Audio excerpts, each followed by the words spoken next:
নমস্কার, welcome to my channel সমীশীল শ্রী শ্রী রাধাকৃষ্ণ গোপাল শ্রীমদ ভগবদ্গীতা। আজকে আমি বৃহৎ সচিত্র বিষ্ণু পুরাণ গ্রন্থের প্রথম খণ্ডের দ্বিতীয় অধ্যায়ের 13 পৃষ্ঠার কিছু অংশ পাঠ করছি। চতুর্থ রূপের কাল জানিবে তার, এই চারি রূপে ব্রহ্ম তিনি সারাৎসার।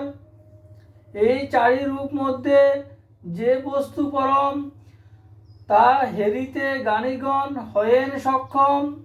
বিষ্ণু পরম পদ তাহারেই কয়, অথবা পরম রূপ জানিহ নিশ্চয়।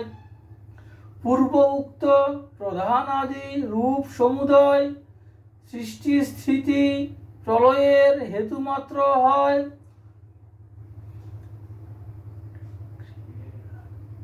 ক্রীড়ারত শিশু সম বিষ্ণু মহাত্মন পুরুষাদি রূপে সদা প্রকাশিত হন। কার্য করণাদি শক্তি অব্যক্ত রূপেরে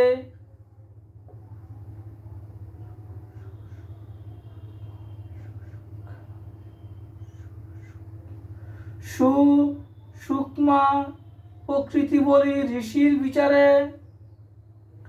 সে রূপ অক্ষয় আর অনন্য আশ্রয়, অজর নিশ্চল রূপবিহীন নিশ্চয়। রাধে কৃষ্ণ রাধে কৃষ্ণ রাধে কৃষ্ণ। বৃহৎ সচিত্র বিষ্ণু পুরাণ কি জয়। শ্রী শ্রী রাধাকৃষ্ণ গোপাল শ্রীমদ ভগবদ্গীতা কি জয়। আজ 27 মার্চ 2025। আমার এই ভিডিওটি ভালো লাগলে লাইক কমেন্ট শেয়ার এবং সাবস্ক্রাইব করবেন। রাধে কৃষ্ণ রাধে কৃষ্ণ রাধে কৃষ্ণ।